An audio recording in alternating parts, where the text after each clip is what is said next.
Violence in the streets of Kingston, Jamaica. Since the beginning of this year, almost 600 Jamaicans have been killed. In the lead-up to the recent elections, ghetto gangs translated the campaign battle of words into deadly armed showdowns. Violence became the key election issue. Unemployed young Jamaicans took over the streets of the slums to do battle. Their conflicts drew attention away from the desperate state of the Jamaican economy. For this Caribbean island, the election was really a choice between two approaches to the country's economic plight. The electorate's decision marked a dramatic political change. Jubilant supporters of the Jamaica Labour Party celebrate an overwhelming victory. "Ah, Eddie, we ready," they chant. Their leader, Edward Siaga, is the new Prime Minister. His party has captured 51 of the 60 seats in the Jamaican Parliament. For Siaga, the campaign had been one to rid Jamaica of the cancer of radicalism. The 8-year experiment in democratic socialism of former Prime Minister Michael Manley has ended. Siaga has promised to cure Jamaica's economic and social ills with a good dose of free enterprise. For the JLP, an important key to Jamaica's deliverance from economic despair will be aid and assistance from the United States. American money and access to the American market will be vital to Jamaica's future prosperity. For the JLP's bitter rivals in the election campaign, the People's National Party, the result is a shattering blow. The PNP leader, Michael Manley, was seeking his third term in office. The appeal of this charismatic leader was to Jamaica's poor. His government had set up wide-ranging social welfare programs. On the world scene, Manley was a leading figure in the non-aligned movement and a spokesman for the Third World. But Jamaica's economic crises undermined Manley's position. Welcome to JTV. Agree or disagree, this is the place for you. Now, a certain part of time in Jamaica, it became a battleground between the Russians and the Americans. The heights of the Cold War. A different style of Cold War. This was about territories, strategic locations, and both systems were applying for the people's attention and would have devastating effects on places such as Jamaica. And Jamaica truly has never recovered from the Cold War. After independence, the political, the religious, the economical, the biodiversity challenges, you name it, it has happened to the small island Jamaica, which has had such rich history.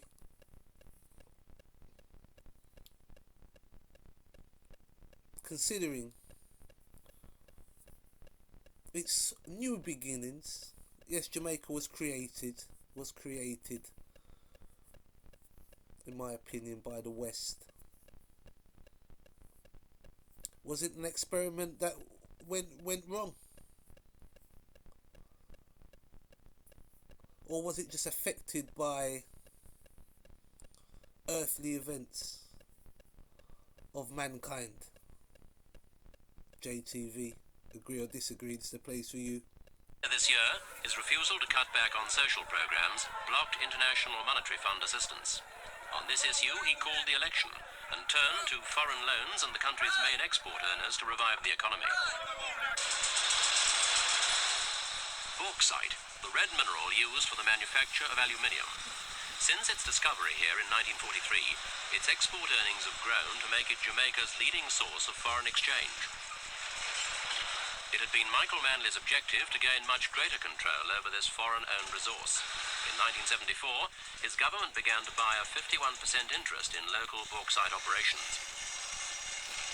Manley was also behind the formation of the International Bauxite Association. It was hoped that an OPEC-type cartel would force up bauxite prices. But although Jamaica was the world's second largest producer of the mineral, bauxite was too freely available for the Jamaicans to increase its price. If Jamaica's bauxite became too expensive, then aluminium manufacturers could draw instead on supplies from Australia or Brazil.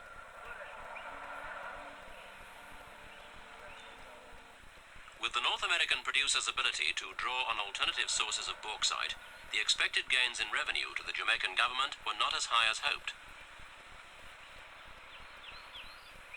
There were disappointments too in the development of Jamaica's agriculture. Sugarcane is the chief export crop. Not only do the cane fields provide sugar, but molasses and Jamaican rum are very important byproducts. The government set up agricultural cooperatives and hoped the pooling of small holdings would lead to an increase in production. In fact, raw sugar tonnage declined in 1977 and 1978 from a peak in 1976. On top of this, sugar prices fluctuated alarmingly.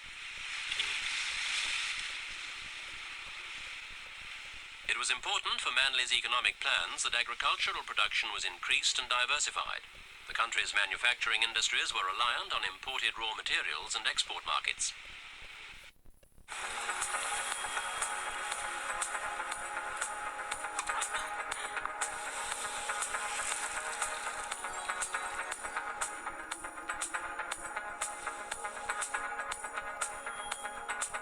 Significantly change their telomere length within 4 days. And that is a quantum phenomenon. People are having instantaneous change in their health during a meditation. And when they change their energy, they change their life. After doing meditation twice a day, take a look at that change. All that green represents they changed their brain by thought alone. You have the ability to change your gene expression. We're not hardwired to be a certain way for the rest of our lives, and we're not doomed by our genes. In fact, we are marvels of change. I'm going to show you how to rewire your brain. Today, the Jamaican countryside is still poor and underdeveloped. It is believed that the most profitable crop for Jamaican smallholders is growing marijuana. Many argue that the cultivation and export of this drug should be legalized. It's seen as a partial remedy for the island's foreign exchange difficulties. At a time of great financial austerity in Jamaica, marijuana growing brings badly needed extra revenue to peasant farmers. Yet neither main political party favors legalization. The weather has also been unkind to Jamaica's agricultural plans. Hurricane Allen, the most powerful to have entered the Caribbean this century, swept over the north of the country in August. Not only houses were wrecked, the country's banana crop was devastated and exports suspended for 6 months. Peasant farmers were left to rebuild in the aftermath of this regular Caribbean nightmare. When did it come?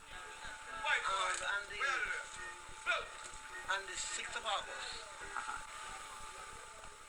These agricultural setbacks have added to the problem of the country's massive external debt. Exports suspended for 6 months. Peasant farmers were left to rebuild in the aftermath of this regular Caribbean nightmare. When did it come? On the 6th of August. What one? These When did it come? On the 6th of August. These agricultural setbacks have added to the problem of the country's massive external debt. The government has sufficient revenue to pay for essential imports only. Jamaica, with few natural resources, must import nearly all raw materials for manufacturing. Government cutbacks on imports have led to a squeeze on local industry. Clothing manufacturers in particular have had to close down because they cannot get foreign exchange to import cotton. Empty docks have meant fewer jobs and food shortages. A scene out of a tourist brochure, yet the allure of a holiday in Jamaica has dimmed. The Americans who flocked south to escape their winter have slowed to a trickle. Newspaper and television images of violence have kept them away. Although the northern coast beach playgrounds are some distance from the violence of the Kingston slums, other resorts in the Caribbean are seen as safer. This season, some of the beaches were empty and the tourist hotels only a quarter full. The effect of this slump is serious. Tourist income is second only to bauxite as a foreign exchange earner. A lot of money has been spent to provide every amenity for the visitor. Jamaica's attractions have been packaged as everybody's ideal of a Caribbean island.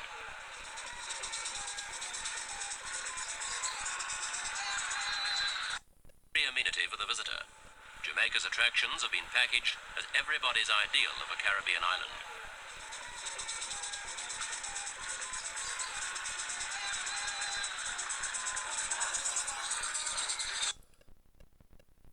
My father said to me on the North Coast Highway,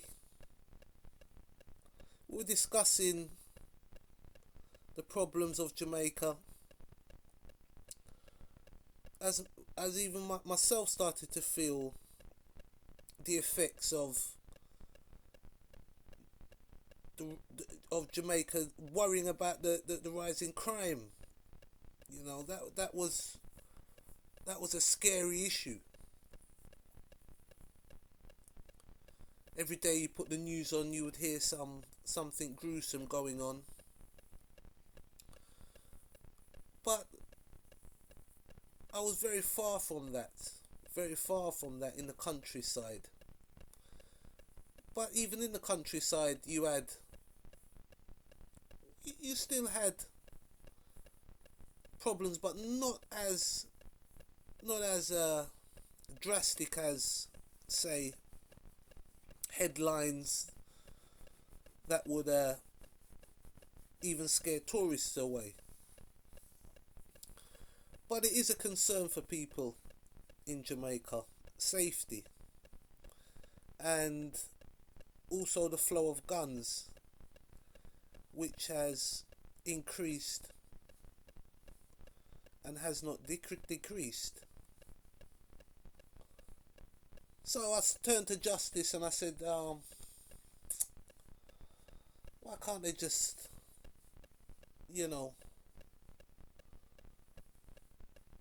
sort this all out? I was kind of blaming the Jamaican government, the Jamaican people. Why can't we do better with my snobby self, rifleman? And Justice turned to me and he said, well, he didn't turn to me as such, he was driving. And we're on the north coast, right? Blue skies, clouds, blue skies, 12 o'clock sun, midday sun, extremely hot, extremely bright. Right? Travelling down this highway along the north coast of Jamaica. And he says to me, Jamaica is for the rich. And the poor people are going to leave Jamaica, head to places like the USA and the UK, which was a little jab to myself from Justice. Okay, it was a stiff, straight left jab connecting. Okay. And he said the people are going to leave Jamaica and go to places like England and wipe the white man batty. And even though he was kind of brutal with what he was saying, it was a truth. It was a truth. It was a truth that Jamaica has become a place for the rich, not for the poor. But we can see this pattern being used. Same thing in Africa. Most of these black countries, becomes playgrounds for the rich. So like heaven for some and hell for some at the same time. Heaven and hell, pleasure and pain. JTV, let's get back in there.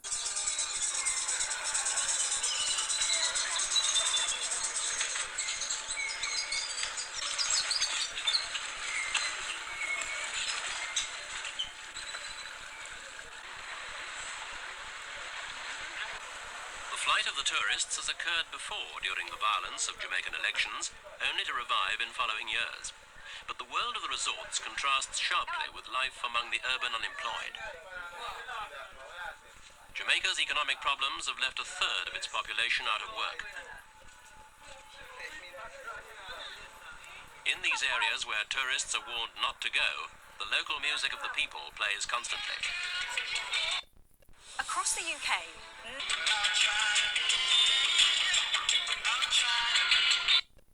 Problems have left a third of its population out of work. In these areas where tourists are warned not to go, the local music of the people plays constantly.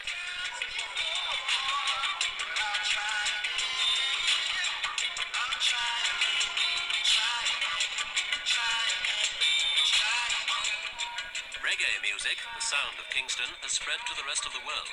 The themes and lyrics of reggae reflect life in the slums. Recent months have seen growing shortages of basic commodities. Food queues form outside shuttered shops. Although people were poor, I mean, going back a little bit here, there was a young man walking past, and he had on his trousers and a shirt, trousers and a shirt. Now you would maybe see with the skinny jeans and modern clothing. But there was a time where people dressed moderately. Not all people, and as I said, things were changing, obviously. Globalism. But it's a big contrast from now to then. Lyrics of reggae reflect life in the slums. Recent months have seen growing shortages of basic commodities. Food queues form outside shuttered shops. It was problems like this that undermined the traditional support for Michael Manley's People's National Party among the urban poor.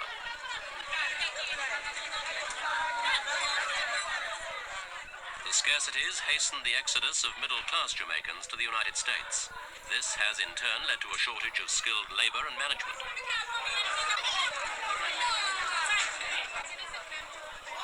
Michael Manley saw two main problems as the cause of his country's economic woes. First, the basic dependent nature of the Jamaican economy, dependent on imported raw materials for its manufacturing industry and the Western market for its exports. The second main problem was the steep rise in oil prices, which began in 1973. Jamaica has no oil of its own. Paying for imported oil swallowed an ever larger share of the country's relatively static earnings. The government responded by cutting back on petroleum imports. Petrol has become scarce and expensive. Like other commodities in Jamaica, you often have to queue for it. Apart from the structural problems of the economy, Michael Manley believes that his government never received the full cooperation of Jamaica's business community. They viewed his experiment in socialism as a threat to their own interests. The Jamaican Labour Party, representing business, labelled his policies communist. The private sector has not cooperated. Now, depending on your point of view, you can see this as either a lack of patriotism verging on sabotage, or you can blame that all on the government, depending on your point of view.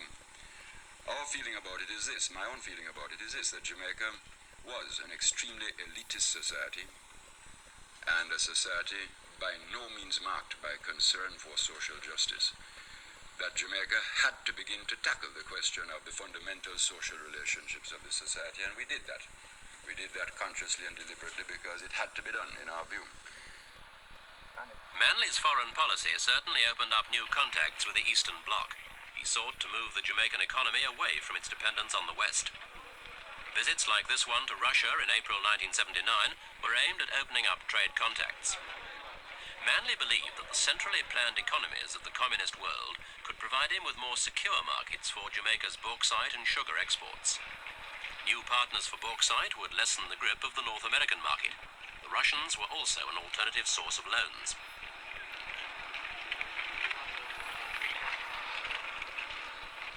These overtures to the east were treated with suspicion by the West. In American eyes, Jamaica holds a strategic position in the Caribbean, with a new leftist regime in Nicaragua joining that in Cuba. The Americans perceived a growing threat to their sphere of influence. Manley's friendly relationship with Cuba particularly disturbed the Americans. The Jamaican Labour Party saw the Cuban embassy in Kingston as a hostile source of alien plans and plots, with suspicion by the West. In American eyes, Jamaica holds a strategic position in the Caribbean, with a new leftist regime in Nicaragua joining that in Cuba. The Americans perceived a growing threat to their sphere of influence. Manley's friendly relationship with Cuba particularly disturbed the Americans. The Jamaican Labour Party saw the Cuban embassy in Kingston as a hostile source of alien plans and plots. The Cuban connection became a major election issue among JLP supporters. Cuba was portrayed as fostering election violence. They are not good. They come to mash up Jamaica. They bring guns to killing off our own black people in Jamaica. We don't like the Cuban, none at all. Or the Russian. At a pre-election press conference, Manley defended his relationship with Cuba. It was similar to any other country. As far as the future is concerned, we intend to continue in exactly the same way, respectful of each other's sovereignty, not interfering in each other's affairs, finding those points where two poor countries can cooperate and make common cause for worthwhile objectives which can be pursued internationally. This is Artlist. It was against this background of economic problems and Manley's relationship with Cuba and the communists that Jamaica embarked on its election campaign.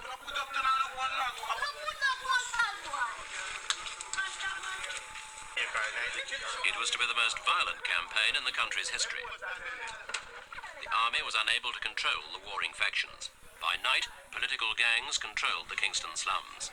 Often the gunfire and bloodshed spilled over into the daylight hours. The PNP blamed the American CIA for fomenting the unrest. Parallels were drawn with the disorders which preceded the overthrow of Dr. Salvador Allende in Chile in 1970. The JLP saw the Cubans as the arms suppliers for PNP gangs. Edward Seaga insisted that the Cubans were supporting Manley's party by training socialist commandos. It was party tribalism. Supporters sought to intimidate their opponents with the barrel of a gun. Violence dominated the headlines and the election. One pro-Seaga newspaper, the Daily Gleaner, was accused of deliberately associating Prime Minister Manley with bloodshed and violence. Attempts were made to contain the bloodshed. The armed forces, police and courts had extensive powers. Dozens of supporters of both parties were arrested. In many instances, the party gangs were better armed than Jamaica's military. Armoured cars were brought in to deal with groups who were brandishing modern automatic weapons.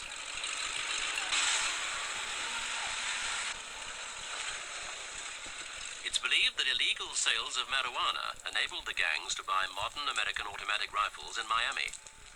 One solution to the widespread possession of arms was the gun court. This is a detention center especially set up to hold people arrested for carrying unlicensed arms. The detainees can be held without trial. During the state of emergency prior to the 1976 election, 400 people were held in gun courts. At that time, the JLP called the courts dictatorial. In the 1980 election, both parties agreed on their usefulness, but the violence was not stemmed.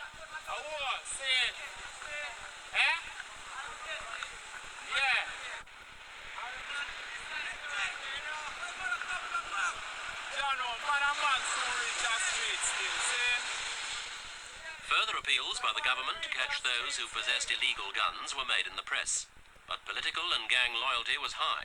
Roadblocks were set up to defend communities who supported either the JLP or the PNP. Kingston's slums were divided off. As soon as the authorities demolished an obstruction, it would be rebuilt. The barriers served mainly as a defense against opposing gangs. Graffiti spelt out the message as to a particular community's allegiance.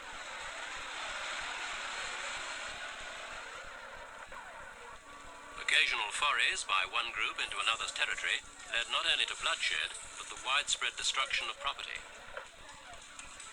The fire brigades were frequently obstructed by roadblocks. Often, they arrived too late.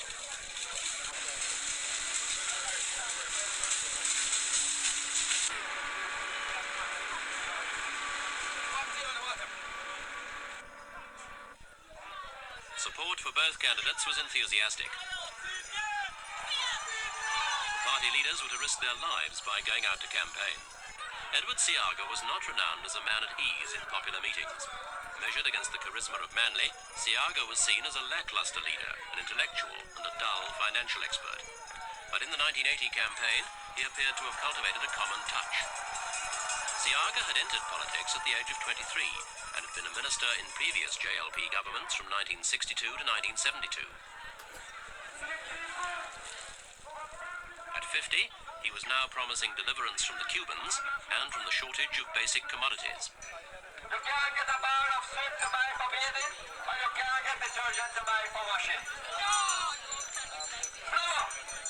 The most important item of a dairy meal. In many places you can't get flour to buy. There is practically nothing that they have done for this country.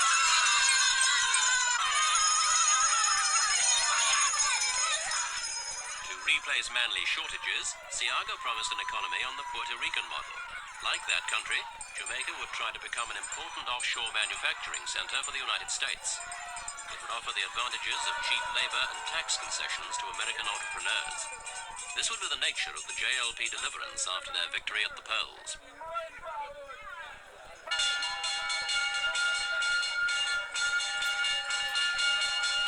Despite the intimidation that had occurred prior to polling day, both party leaders had agreed on the formula for a free and fair election. Within the PNP, Michael Manley was seen to straddle the moderate and radical wings. The JLP expressed fears that the radical wing might not accept the outcome of the election. PNP Party Secretary Donald Duncan is said to have claimed on the eve of the election that Jamaica was entering its revolutionary phase. In past elections, the losing party had often claimed rigging and multiple voting at the ballot box. In this election, British aid was sought, and the same methods used as in the pre-independence ballot in Zimbabwe. The finger of each voter was stained in order to prevent him from returning to vote twice. The parties were to generally accept the outcome of the election.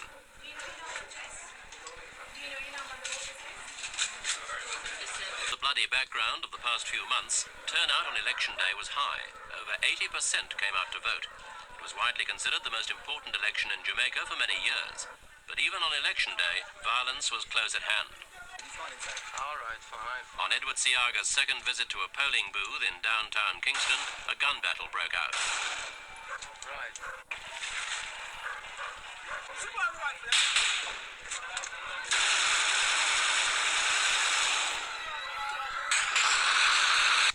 At hand. All right, fine. On Edward Siaga's second visit to a polling booth in downtown Kingston, a gun battle broke out. Right.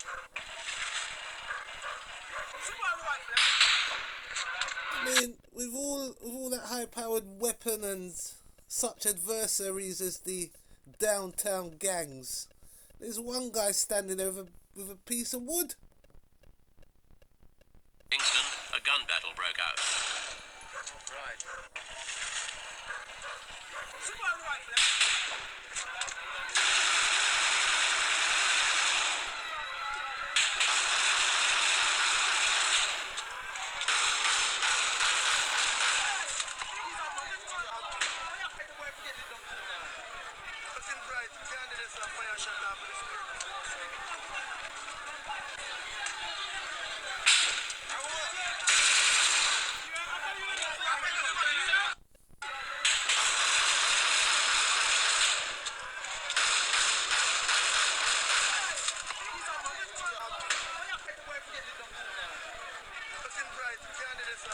The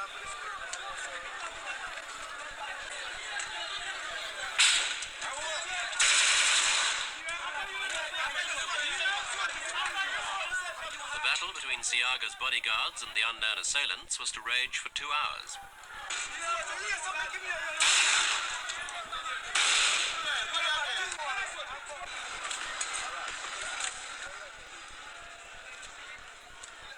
After witnessing the depth to which violence had penetrated his country, Siaga was whisked off to continue his tour of polling places.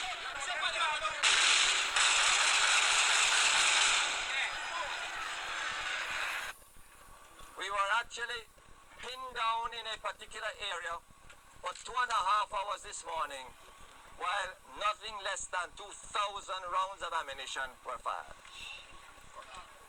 These things, however, notwithstanding, did not dim the spirit of the people, and the people went on to record the most dramatic electoral victory in the history of this country.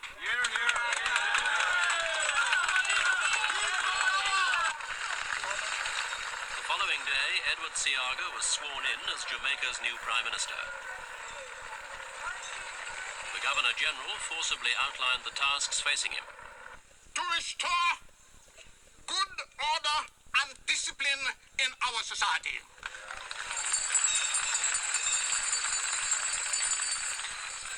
He will have to seek, with the help of all of us, to rebuild the shattered economy of our country.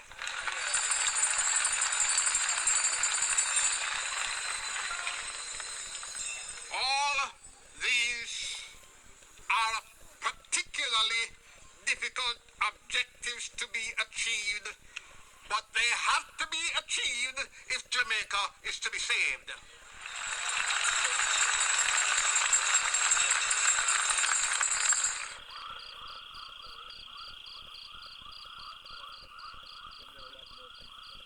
In the history of Jamaica, no Prime Minister had come to power with so overwhelming a mandate for his prescribed remedy.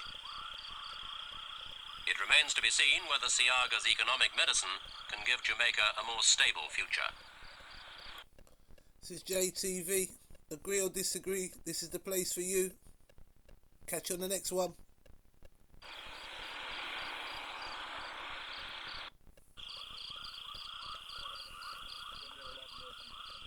In the history of Jamaica, no Prime Minister had come to power with so overwhelming a mandate for his prescribed remedy.